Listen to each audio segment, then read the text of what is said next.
blessed to know the best at all times. Oh my God, it's your guy Rhett with that pretty left hook hitting you in your goddamn liver. Kamaru Usman's in the building, y'all. Kamaru, first and foremost, how does it feel to be in New York City? Man, I love it. I love it. Only for a short period of time, though. Only for a short period of time. This city crazy for me, man. I'm envious of how you guys live this life and continue the day-to-day. So I'm loving it right now, but I can't wait to be out once I'm done. I've seen Africans in places I'm like, what? What are you doing here? Right. In Scotland. I was in Scotland. You seen and Africans there was Africans there. In Scotland. That's what I'm talking about. I mean, not just Africans, Nigerians in Scotland there as well. It's funny you say that. I was actually at the fight when I think Rich Franklin fought Okami in Belfast, Northern Ireland. Yeah. Mad Africans in Belfast, Northern Ireland, by the way. It's crazy. We're everywhere, man. We're survivors. Right. We're in a situation, you can't hold us down for too long. We're going to find a way to get to a certain point to elevate ourselves up. Absolutely. And that's just part of what I'm bringing to this. I'm letting them know that not only are we doing it every other scene in the world, we're hustling, but we're hustling here too. So I'm going to bring that title back to Africa. You still have a lot of family? And it's what, Benin City where you're born, correct? Benin, yeah. All my extended family's there. Wow. Here, I just have mom, dad, brothers, and sister. Nice. What do they think about uncles. Your profession, your chosen profession? Because I know, let's keep it real, a lot of Africans are like, you're going to school. Facts. Doctor, lawyer. Facts. Bring me back some real bread. That's a guarantee. We're not playing these Facts. games. Absolutely. Okay. That's it. We got to speak on the culture. And that's how I was raised. That's how I was bred. Right. But this was just kind of, like I mentioned, this was something that I chose to do. Like, I'm educated. You did say that. I'm educated. I can go that route as well. But I chose to do this. Was something extracurricular. This was something that I chose to. I'm going to do this. And for the first couple of years, my parents didn't know that I was into. I was about to ask you what mom and dad feel about this. Yeah, they didn't know that I was into combat sports. Okay. So I hid this from them for a couple years. It wasn't until my mom caught me wrestling on TV. What? I was wrestling at the city championships, and then she saw that. And then, so by that point, did they know before you went pro or after you went pro? Well, when I was wrestling at this time in high school, that was the first time they saw me do it, wrestling. Right. And so at that point, I was already kind of good. So it was like, oh, well, it seemed like he's pretty good at that. He's on TV. I saw myself on TV. Absolutely. To where, so they kind of became a little more accepting to where my dad actually came to the state tournament my senior year to watch me. Right. So that kind of pushed it a little forward to where they were a little bit more accepting. Right. And then once I took it forward, went to college with it, it was right. like, oh, well, this is going to pay for college? Right. Do that? So they were a little more He's accepted. winning. Yeah, he's winning. So it came a little more accepted. And then when I got to college, I took off even more to where it's like, oh, he's one of the best in the country now. Nice. Okay. Yeah, as long as you're achieving, as the long African mom and dad is not tripping at all. Absolutely. Yeah. As long as you're pushing forward, you're making waves, and you're on the right path. Right. And plus, it was a distraction. It took me away from all the extracurricular activities that can plague an American-born of course youth or child. So now I'm not into the whole video game life, the whole hanging with friends that might be doing the wrong activities. Right. I'm not into that life. Now I'm actually doing school and facing this sport that's taking me places. Absolutely. And so they were okay with it. And of course, they're really reluctant. Even when I decided to make the choice to go into mixed martial arts, they were like, that's dangerous. Nah, let's just go to med school. Nah, that's dangerous. Don't do that. Sure. They're still pushing for that. Of course. So, but at that point, I'm a grown man, mom and dad. Even though I ain't say it to them, I was like, I'm gonna do what I want to do. So I chose to go into MMA, and it was tough the first couple of years because you got to grind it out. Big time. Everyone sees you at the top at this moment. Now you interviewing me, everyone sees that. That's right. But they don't understand the grind that you had to grind through for the last couple of years to even get to the point where somebody might want to know you or interview you or something like that. So It was rough, but this was always the plan, was to be at this point, to have this platform. And I love what you said about how the wrestling mat kept you out of the streets, so to speak, or even doing things like playing games, things that would be more idle. Because I think a lot of folks are always thinking like LeBron James lifestyle, or not everybody's going to be 6'4", get it cranking with football. And a lot of times, folks of color might not be as exposed to the wrestling mat. I mean, how did you even first get exposed to wrestling? That's a great question, because I didn't even know about wrestling. When I was growing up, wrestling that I knew was jumping off the top rope, getting hit with the chair. Exactly. So my soap freshman opera. year, it was funny to where I learned about it. My freshman year, I was actually in band. I was in a marching band, so I played the trumpet. Shout out to all my trumpet players. I think that might be an exclusive, man. The Kamaru Usman. Shout out to all the trumpet players out there. Right. So I was getting my Louis Armstrong on back at that time, and I was I snuck into the school one summer because we were doing the band camp during the summer, and it was blistering hot in Texas, and I forgot my water this day. So I'm burning up, so I had to sneak into school. The school wasn't open yet, so it was summer break, so I had to sneak into school to get some water. So while I'm in the school, the head wrestling coach was in there. And so I'm at the water fountain getting water, and this guy's walking up to me, and I'm 5'1", 103 pounds. Okay. Going freshman year. Mm-hmm. And he sees me, and he's like, "Oh, what are you doing in school?" I was like, "Oh, I'm just getting a drink." I'm scared. Like, damn, I just got busted. So I'm like, I'm just getting a drink. So he's like, "Oh yeah," and I'm looking at him, and he got shoulders. He got some shoulders on him. Got the bust cut. I'm like, you could tell military guy when they, So that's the demeanor he gave off. So I'm like, I'm just getting a drink of water. He's like, "Oh, have you wrestled before?" I'm like, "Nah, man, I didn't want to get hit with chairs." That's exactly my response. Like, "Nah, man, I don't want to get hit with chairs and things like that." Keep the turnbuckles away. Yeah, I'm like, I ain't trying to do all that. And so he kind of laughed. He's like, "Why don't you come in and try it out? Just come in. You're not gonna get hit with a chair or nothing like that. Come in and try it out." But I still didn't know what to expect. Right. So I'm the cool cat. I'm like, wrestling, that stuff. I ain't doing that stuff. I'm gonna play football, basketball. Maybe run track here and there, but football and basketball. That's it. Absolutely. That's my ticket. Right. I'm 5'2", 103 pounds. Right. So going into that freshman year, football wasn't working out. I live in I'm in Texas now. Yeah, there's some big dudes in Texas. It's a football state. So absolutely. I just remember I took this bad hit. It was like 3 games left in the season. Of course, I was on B team because I'm 5'2", 100 pounds. I wasn't going places. I took this bad hit, and I just remember laying there, looking up at the sun, and I'm screaming out every word every cuss word in my mind I could think of, and I'm like, "Yo, this ain't it. This ain't working. Like I gotta find something else." Right. And they kept every now and then they'll see me in the hallways. They're like, "Why don't you come in and come try it out?" So I remember one day I peeked my head in the room, and he was like 70 dudes in there, sweating, like just slamming each other. And it's if you've never been in a wrestling room, there's an odor, there's a stench that you get.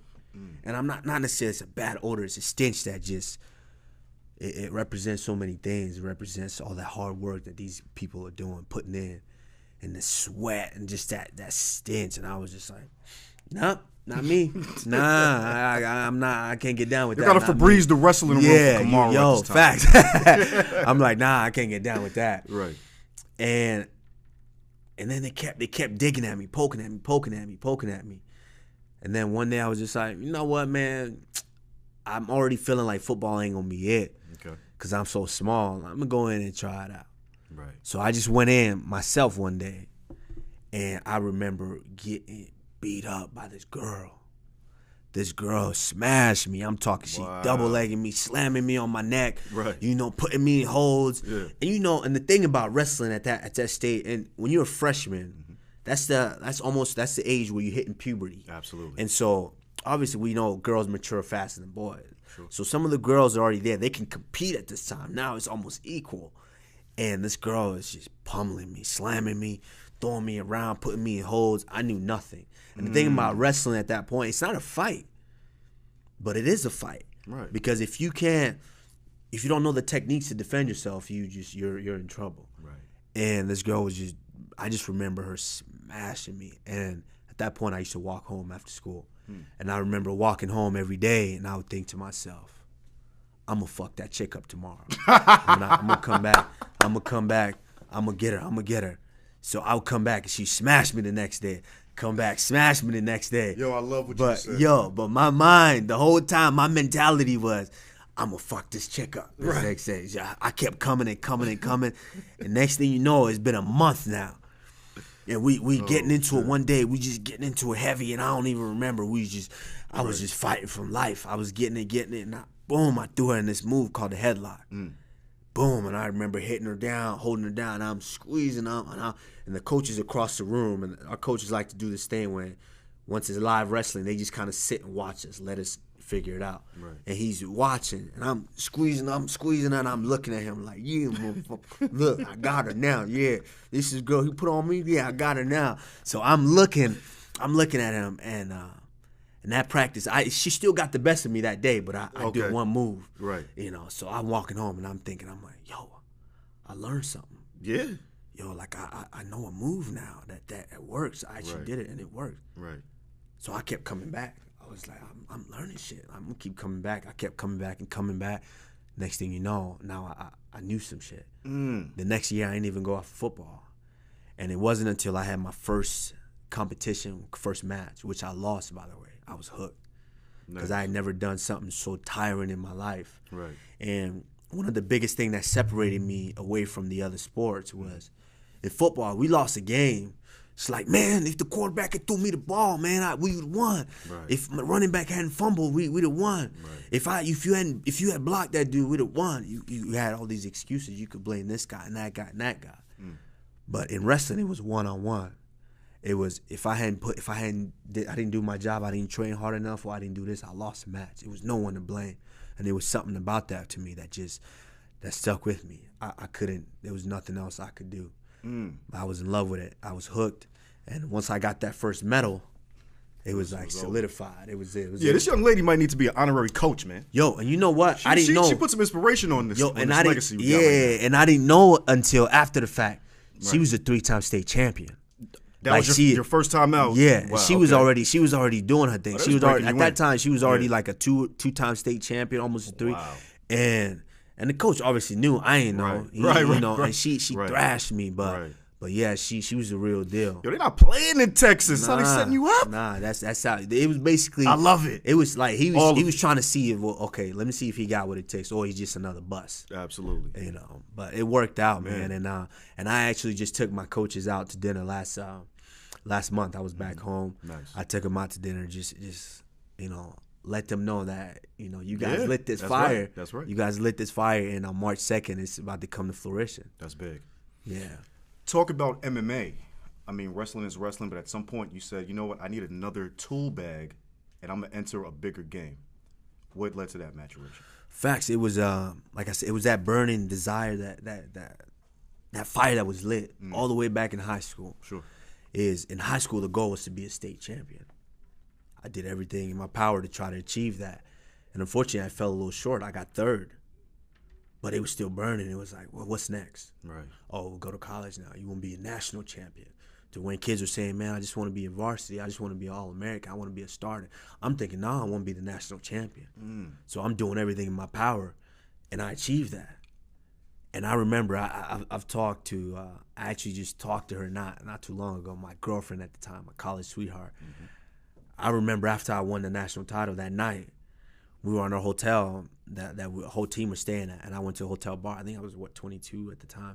We were at the hotel bar, and I never drank really, but it was like a special occasion. That's what people do. Usually they have a drink. Right. So we were sitting at the hotel bar, and I had a rum and coke, and I was sitting there. I had maybe 2 sips of it, but I just looked cool holding it in my hand, you know.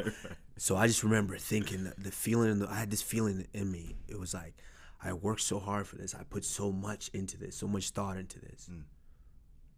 I got it. What's next? Right. All right, let's go see what's next. Okay, Olympics. The Olympic goal. Let's go see. I want to be the best on the planet. So I'm shortly after that, started training for the Olympics, got a bid, and I moved to the Olympic Training Center to train there full time. Colorado. Yeah, in Colorado Springs. And while I was there for 2 years training, a lot of different things happened, a lot of different circumstances happened, a lot of injuries, and it kind of started to mess with that motivation to want to still be a wrestler. But also a big part of that was now I was exposed to something else, MMA. That was a new thing. It was like, oh man, you could do all this, and I could still use my wrestling. Right. And I love watching boxing and watching all this, but now I can do all of that. So it was like that. A new fire, was lit. While my motivation was starting to die in wrestling, a new one was lit in this sport. And then of course when you have big brothers like Sugar Rashad Evans poking you, telling you, yo man, you could do this. Yo, come over here, come try this out. It was like, man, I had to do that. I had to go try it. Of course, you were a little scared at first. Of course. But, man, I jumped in. I said, man, I'm going to go in. And no better person to learn from than Sugar Rashad Evans. So I jumped in the mix with him, and the rest is history. Nice. Talking about history, Ultimate Fighter, season 21. My man took the whole bag. Yeah, man. Talk about that moment. It's part of the process. You know, when I think about all the things now, I think about that. That was part of the journey. That was part of the process. Funny, because I had the season while I was living at the Olympic, training for the Olympics. I had an opportunity to be a coach on the show of the Ultimate Fighter, season 14. Nice. And I was actually the wrestling coach on Team Miller. And while I was doing that, I saw this, and I was like, this reiterating, I ain't gonna do this. Nah, I ain't trying to do this. I saw how this competition was. I saw how this fighter was. You're in the house with 17, maybe 16 other guys that you were gonna have to fight at any given time. Right. And then it was also a social experiment, because a lot of people don't understand while you're doing that, in that process, you have no contact with the outside world. That's right. You have no phones, no TV, no books, nothing, no distractions, nothing like that. So and there's no noise unless you create it. That was what was big for me, is people don't realize how much fillers we have all through the day. Absolutely. As you sit here, you have your cell phone that you could, if you're a little bored or your mind wanders, you got your cell phone that'll distract you. You got noises going on in different rooms that'll distract you. Just so many things, the car noises, the taxis, all these things that distract you, that keep you sane. Right. But when you're in there, there's nothing. Right. It's just you're just there. Just like the tough jail. Yeah. D-block. Man, D-block. You're in there. You're in the right. cell, and there's nothing. And it's just you and all these other people, all these, guys roaming around. And it becomes, people crack. I mean, right. It's a social experiment that takes you out of it. And which is probably by design, clearly, because they want to. Yeah, absolutely. They want that interaction. Exactly. Yeah, they want that interaction. Right. But I was like, after witnessing that, I was like, I'll never do the show. But then when season 21 came by, it was like Black Zillions versus American Top Team. I had no choice. It was like, yo, we need you to go out here and represent for us. And if it's one thing that was stronger than my own will, is my will to represent. And so I take a lot of pride in that. So I was a no-brainer. I had to represent my team. And when I come into something, I'm shooting for the top. I don't come in and just, okay, maybe I hope I get a contract out of this. I want to win a fight or two. Nah, I come in for the whole thing. And my team recognized that, which is why they put me up, and I went out there and got it done for us. Yeah, and obviously now that you're established and you're in this game, wrestle-heavy offense, most would probably say, even though I'm sure you would say you're a complete fighter. But there's another guy out here. He got the best Jufro in the game, I think. His name is Ben Askren. He likes to call you Marty. Yeah. I think he's talking about Dragonfly Jones, or, what I mean, possibly from Martin Lawrence. But I don't really know what that is. But what's up with you and this guy? What's up with the Marty shit? Like, what the fuck is going on right now? No, see, all through life, there's nicknames. You get nicknames all through life. Somebody might call you Shorty or Kid, all your life. And through different phases of my athletic careers, I've had different nicknames. And going back to high school, when I was in high school, and my full name, a lot of people don't know what my full name is, but it's Kamaru. Okay. But my parents call me Kamaru. And that's just my name. That's what I've been known as. So when I get to high school, and this coach is like, I want you to wrestle for me. And he's like, what's your name? So so I decided, okay, I'll try it. Right. So he gets the role, and he's looking at my name. He's like, who the fuck is this? And my coach is one of them dudes. Like, he was a Marine. So who the fuck is this? And I'm like, that's me, coach. Right. And he's like, that's your name? I'm like, yeah. He's like, nah, I'm not calling you that. I can't say that every day. Kamaruddin, Kamardi. I'm going to call you Marty. Got it. I'm gonna call you. So Marty. Marty was an actual nickname that came. So it was a nickname that came from. Wrestling. It's not a lot of brothers doing wrestling. Got it. It was. I think it was two of us. Me and my other boy Aaron. We were the only brothers on the team doing it at that time. So me, Aaron, and Reggie Douglas. We were the only brothers. And so he's like, I'm just gonna call you Marty. And I mean, I'm a little 5'2" guy. I'm like, okay. Yeah, we'll roll with it. We roll with it. Yeah. I mean, you doing your thing. We roll with it. So then it became, the more I started putting in, the better. Because when they probably give you a nickname and you ain't nothing, you don't make no waves, guess what? That shit just die with you. Facts. But when you start to make waves, people start hearing your name. Right. So then it came from, now I've started being just a guy on the team, to where now I'm Marty coming. I'm the team. Yeah. I'm the team where it's like you could roll into a tournament, they see that brother, like, oh shit, that's the brother. What's his name? Marty. Oh shit, that's that Marty dude. Oh, he about to stroke everybody at this tournament. So Askren heard about this. So yeah, man. So I was making waves in high school, and then I got to college. Okay. I started smashing everybody in college. Got you. And it was a big thing in college. NCAA, there's 3 divisions: Division 1, 2, and 3. Sure. And they're all competitive, but the competition gets lesser and lesser as you go down to Division 3. And so Division 2, you still get guys that come in any given moment, beat anybody. Sure. And I was one of those guys. So Division 1 guys, they try to make this thing where they tend to look down on, oh, you're Division 2, you're not Division 1, even though you come in and stroke them. And so I was that guy. I was that brother that was stroking everybody. Division 1, 2, 3, NAI, it don't matter. We got you step on and you're gonna have your hands full dealing with me. And so of course he heard about me. He was this dude that was Division 1 national champion doing his thing. Now he's moved on. Now he hear about who's that? Oh, that dude from Nebraska, that Marty dude. Damn, he's smashing everybody. So he's heard of me. You know, like a lot of people, you hear of me, which is good. I'm flattered by that. He's heard of me, but he don't know me.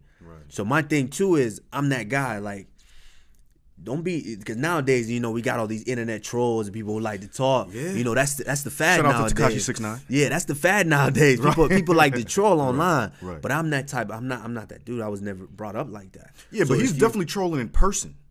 But that's the thing, though. That was the thing is, if you're gonna troll, it started on social media. I'm gonna troll. He started trolling just to try to get himself in a better position because I'm hot right now. Got you. You know, so my thing is, if you're gonna troll, when I see you, I need that same energy. Because you basically letting me know online that you got a problem with me.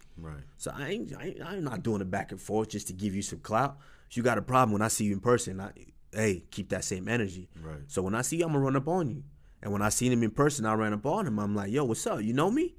And, you know, just typical him. He's like, well, I offered to fight you. I offered to fight you. Like it wasn't all that plex and all that big problem you was talking now. That's all I need. If you got a problem, when I see you in person, please give me that problem. Give me that same energy.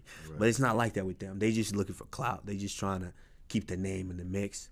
But I don't pay them no mind, man. No doubt. Nah. I mean, I gotta go to the next individual that seems in the same vein, which would be a Colby Covington. Is this guy? Do you have any real issues? Is this just literally again an instance of trolling, or just another guy that's just a loud mouth in the space, and you're an easy target because you're doing your thing right now? Yeah, no, absolutely, facts. They fall in the same category. Copy. But Kobe was first. Yeah, Kobe was first, sure. and Kobe was that guy making waves. But the thing, there's a difference between the two of them. You know, Ben Askren has successfully done what Colby Covington couldn't do. Because if you really dissect them both, Colby Covington is trying to do both. He's trying to be the troll tough guy. That doesn't really, you know, some people don't really mesh well, because a lot of the trolls, a bunch of fat dudes sitting at home in front of the computer, just nothing to do, just to try to talk shit to you, to troll you. You know, but now he's a troll tough guy, to where they don't really relate to that. He's a tough guy. He's got muscles, and he's that guy. To where Ben Askren is the idea of them. You know, you look at this guy's like, that's dad bod. This guy got a worse body than your grandma's. You know, like, this guy shouldn't be able to fight. Shout out to grandma. Yes, but he can do it. He's not really a fight. He's a wrestler. He can wrestle so well to where he does his thing. So a lot of trolls can relate to him. That's why they're jumping on his wagon. But they fall in line with the same thing. I don't pay them no mind. Same thing I tell them. If you got a problem with me online, when you see me, keep that same energy. Same thing. I ran up on Colby Covington. He wasn't talking all that tough talk. You know, he sat there, he kept his mouth closed. You know, he waited for security to come around. Then he started to, stick to pay-per-view, some slick shit, you know. But nah, and I seen him. I walked upon him. I ran, yo, you got a problem with me? Yo, what's up? Nothing. Yeah, and in the vein of keeping that same energy, one thing I gotta say I respect about you is you definitely keep it real in terms of how you feel about folks. You will let them know in person as well as online. So I gotta ask you, there's been a lot of like social disrespect or people just taking liberties that I've seen in the MMA space. And I gotta ask you about this because I feel like you're gonna give me a real answer. You got Mike Perry, right? He wants to play this whole game with saying certain words and all of that. Whatever you do with your friends is your friends, but when you make it more public, it gets a little dicey, correct? Colby Covington, what he said about Brazilians. These guys are starting to take even the MAGA hat, for all intents and purposes, means something to certain people. What do you think in relation to just folks knowing that, listen, the fan base might be the fan base, but at the end of the day, we're selling a pop culture sport right now. But is this stuff cool? Do you have personal issues with any of this stuff? Or is it something you even think about in relation to, like, you know what? I want to actually bust your ass for these little indiscretions. You know, that's a tricky space to be in because absolutely, it's at the end of the day, I'm not just doing this for me. I have a family that I have to support. I'm doing this to set up a line generation so my kids can be okay. And so when all these guys, that's like I said, that's the new fad. You know, it's not back in the day to where you run your mouth, I run down on you. Right. It's an issue. It's a new fad now. I mean, shout out to Khabib. Yeah, he ran down on him. To me, the realest man in the game. He ran down on him. He jumped the cages in your neighborhood. Hey, that's the thing with certain people. You can't say certain things. Yeah, that was crazy. And these guys are just kind of they the new fad of that. They like to run with it. You know, I don't. Me personally, you come at me, that's the issue. We got a problem. That's me. Right.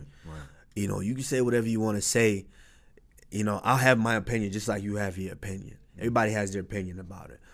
But they're flirting the lines. They're the new school cats. Right. You know, the way now they can say stuff like that and they can get away with it. Right. You know, with Mike Perry saying this whole thing.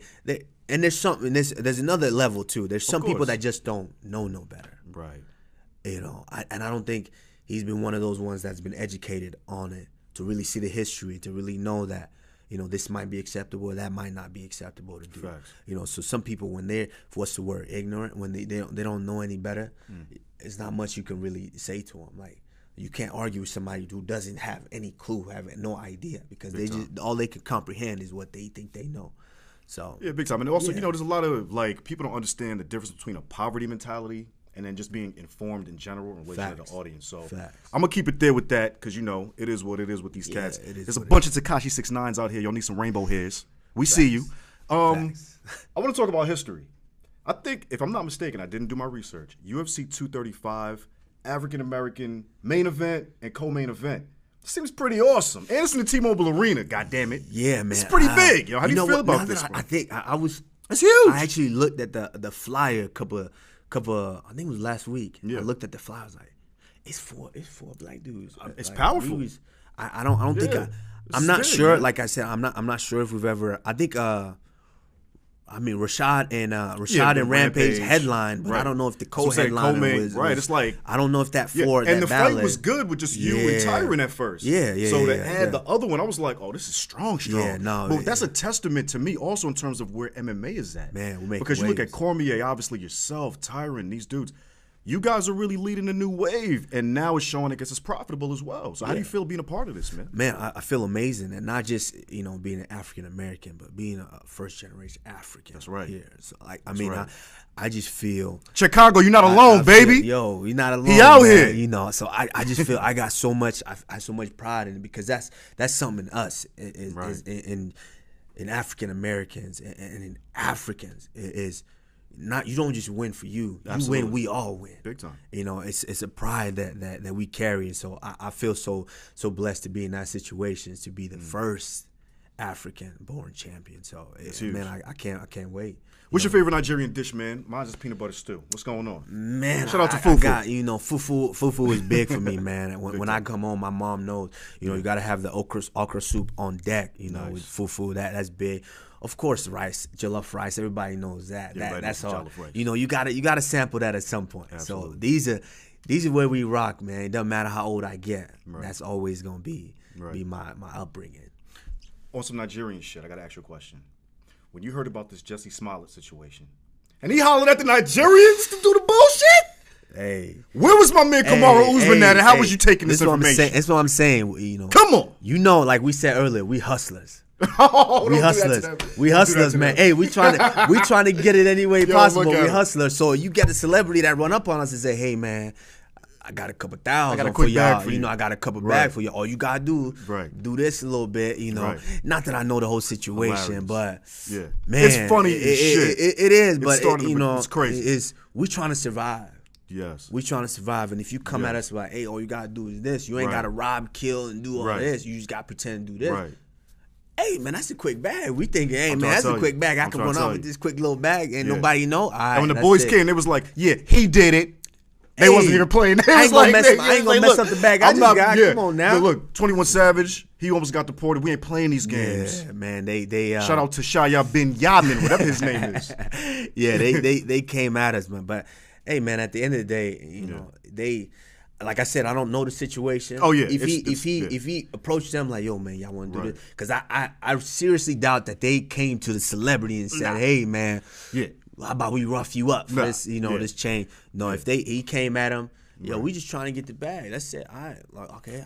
We love the Nigerian hustle. You know, it is what This it is is, awesome. man. This is It's legendary, too, by the way. Man, we got a different hustle, man. It's something that you can't beat it. That's right. We hustling, not all the way here. We hustling all the way in Scotland. Sure, I'm right. sure we in Antarctica doing this, trying to definitely hustle Antarctica. too. You know, we on the side selling fish or something like On the that. side selling fish. We out there, so Nice. man, we hustle to the death, man. Last question. Why will Kamaru Usman be successful against Tyron Woodley at UFC 235? March 2nd, Saturday, T-Mobile Arena, UFC 235. I will be successful because this is not something to where, I needed to do this. I mean, this is something that I chose to do. Right. And it's something about a man to where my mental is, it doesn't matter what you got. It don't matter what you can do. Right. Doesn't matter how good you are. I know he's good. Yeah, he's tough. He's talented. He's been a champion. But I'm not worried about that. I'm coming to fight his heart. I'm going to push his heart. I'm going to push his button. And I'm going to see, my button's been pushed. And I ain't never broke. Never. I'm going to push his. I've seen him break before. And when you break once, it's easier for you to do it over and over again. So I'm going in to fight his heart. I'm going to break his heart. When I break his heart, I'm going to break his will, break that mentality of being champion. And you're going to feel it's something that it takes from you. And I'm going in there to do that March 2nd. So I hope he's ready for that, because if he's not, you're going to hear the words "and new." Yeah, so I can't wait, man. I'm excited. Absolutely. Blessed to know the best at all times. That was your guy, Kamaru, Nigerian Nightmare, Usman. Keep Jesse Smollett name out your mouth when you talk about my man, by the way. We out here. Yeah.